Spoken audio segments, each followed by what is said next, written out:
भक्तों, हर हर महादेव। आइए रामायण नित्य पाठ्यक्रम में रामायण की चौपाइयों गायन करें, उनका भावार्थ समझें। पिछले भाग में हमने अरण्य कांड के अंतिम सोपान में चौपाइयों गायन किया था और उनका भावार्थ समझा।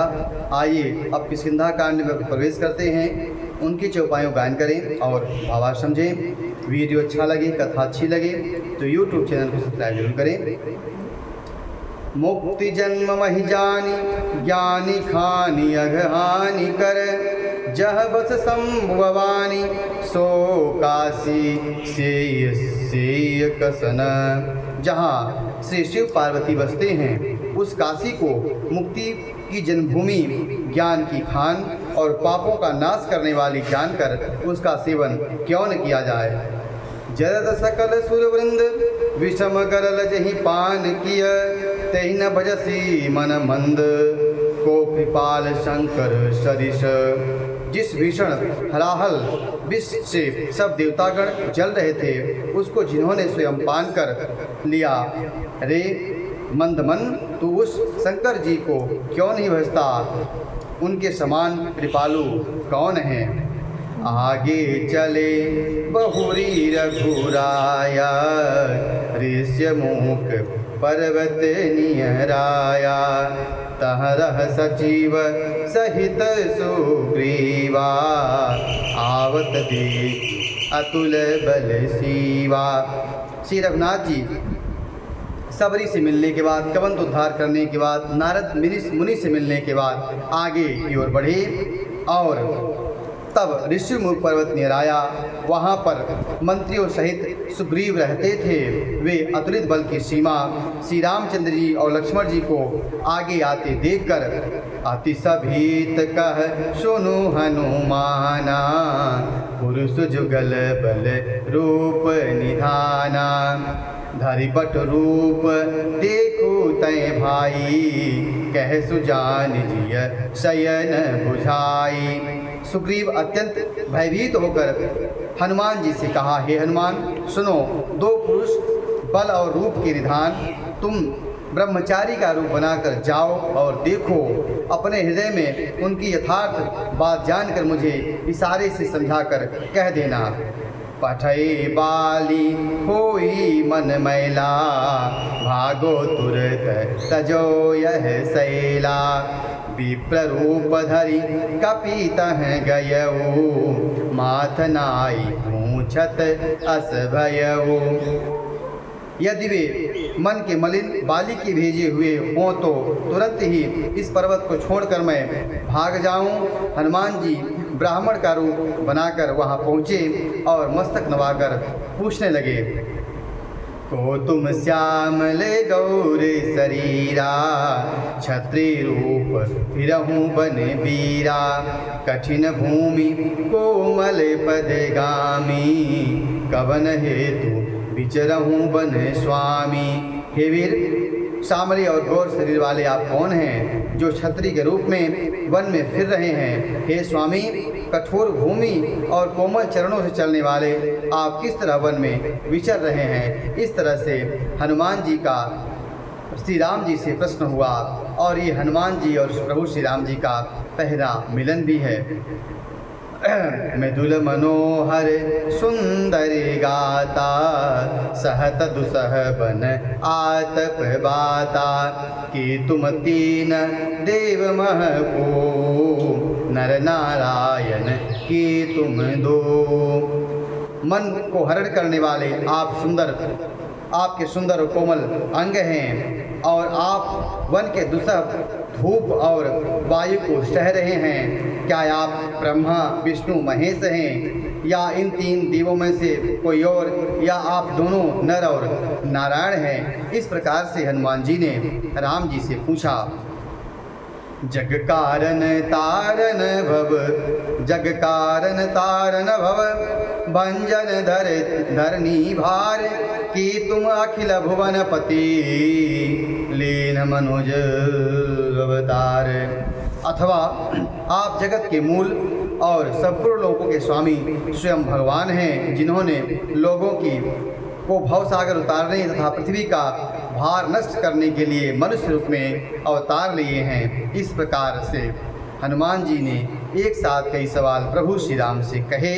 अब इसके बाद प्रभु श्री रामचंद्र जी हनुमान जी के सवालों का जवाब देते हैं।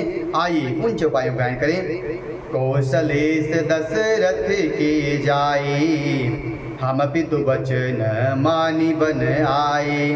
राम नाम राम लक्ष्मण दो भाई, संग नारी सुकुमारी सुहाई। तब प्रभु श्री रामचंद्र ने कहा कि हम कौशल राज दशरथ जी के पुत्र हैं और पिता का वचन मानकर हम वन में आए हैं। हमारे नाम राम और लक्ष्मण हैं, हम दोनों भाई हैं। हमारे साथ एक सुंदर सुकुमारी स्त्री थी। यहाँ हरि निशिचर बैदेही, विप फिरही हम खोजत देही। आपन चरित कहा हम गाई, कहूँ विप्र निज कथा बुझाई। प्रभु श्री रामचंद्र ने कहा, यहाँ जंगल में कोई राक्षस ने जानकी को हर लिया है। हे ब्राह्मण, हम उन्हीं को खोजते हुए और जंगल में फिर रहे हैं। हमने अपना चरित्र कह सुनाया, अपना पूरा वृत्तांत कह सुनाया। हे विप्र, अब आप अपना परिचय हमें दें। प्रभु पहिचानी परयो गही चरना, सो सुख उमा जाई नहीं बरना। पुलकित तन मुख आवन बचना, देखत रुचिर वेश कै रचना। प्रभु को पहचानकर हनुमान जी साक्षात दंडवत हो गए और पृथ्वी पर गिर पड़े। शिव जी कहते हैं, वह सुख का वर्णन नहीं किया जा सकता है। शरीर पुलकित है और मुख से वचन नहीं निकल रहा है। वे प्रभु के सुंदर वेश की रचना देख रहे हैं। पुनि धीरज धरि स्तुति कीन्ही, हरस हृदय निज नाथ चीन्ही। मोर नाव मैं पूछा साई, तुम पूछूं कस नर की नाई। फिर धीरज धरकर हनुमान जी ने प्रभु श्री रामचंद्र जी की स्तुति की और वह अपने नाथ को, अपने स्वामी को पहचान गए और कहते हैं, मेरा तो पूछना न्याय संगत था, क्योंकि मैं संसार के इसमें भूला हुआ हूँ। लेकिन आप जगत के स्वामी, जगत के पालक, जगत के नायक होते हुए भी आप मुझे एक नर की भांति पूछ रहे हैं मेरा परिचय। तब माया बस फिरऊं भुलाना, ताते मैं नहीं प्रभु पहचाना। हनुमान कहते हैं, मैं तो आपकी माया के वश में भूला फिरता हूँ, इसी कारण मैं अपने स्वामी को नहीं पहचान सका।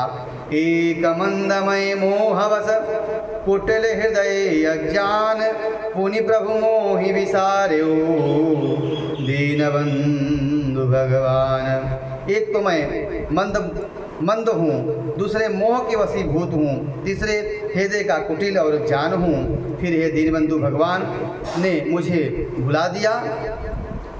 यद्यपि नाथ बहु अवगुण मोरे, सेवक प्रभु ही परे जनि भोरे। नाथ जीव तब माया मोहा, सो निस्तर ही तुम्हारे ही छोहा। हे नाथ, यद्यप मुझ में बहुत से अवगुण हैं, तथापि सेवक स्वामी की विस्मृति में न पड़े। हे नाथ, जीव आपकी माया से मोहित, वह आपकी कृपा से निस्तार यह पा सकता है। तापर मैं रघुबीर दुहाई, जानहु कछु भजन उपाई। सेवक सुतपति मातु भरोसे, रहय सोच बनई प्रभु पोसे। उस पर हे रघुवीर, मैं आपकी दुहाई शपथ करके कहता हूँ कि मैं भजन साधन कुछ नहीं जानता। सेवक स्वामी और पुत्र माता के भरोसे निश्चित रहता है। प्रभु सेवक का पालन पोषण करते ही बनता है। अस कहि परे चरण यकुलाई, निज तनु प्रगति प्रीति उर छाई। तब रघुपति उठाई उर लावा, निज लोचन जल सींची जुड़ावा। ऐसा कहकर हनुमान जी अकुलाकर प्रभु के चरणों में गिर पड़े और उन्होंने अपना असली शरीर प्रकट किया। उनके हृदय में प्रेम छा गया। तब रघुनाथ जी ने उठाकर हृदय से लगा लिया और उनके नेत्रों में जल से सिंचित कर शीतल किया। सुन कपिजिय मानसी जन्यूना, तय मम प्रिय लक्ष्मण तय दूना। समदर्शी मोहि कह सबको, सेवक प्रिय अनन्य गति सो। फिर कहा, हे कपि सुनो, मन में ग्लानि मत करना। तुम मुझे लक्ष्मण से भी दूने प्रिय हो। सब कोई मुझे समदर्शी कहते हैं, पर मुझको सेवक प्रिय है, क्योंकि वह अनन्य गति होता है। सो अनन्य जाके यसी मति न टरई हनुमंत, मैं सेवक सचराचर रूप राशि भगवंत। और हे हनुमान, अनन्य वही है जिसकी ऐसी बुद्धि कि कभी नहीं टलती। मैं सेवक हूँ और चराचर जगत मेरे स्वामी का भगवान रूप है। जिसका ऐसा भाव रहता है उसका मैं हमेशा ख्याल रखता हूँ। इस प्रकार प्रभु श्री रामचंद्र ने कहा। आगे के चौपाइयों का अगले भाग में हम गायन करेंगे, जहाँ हनुमान जी प्रभु को सुग्रीव के पास ले जाते हैं और उनकी मित्रता कराते हैं। आज के क्रम में इतना ही। हर हर महादेव। सादर जय श्री राम।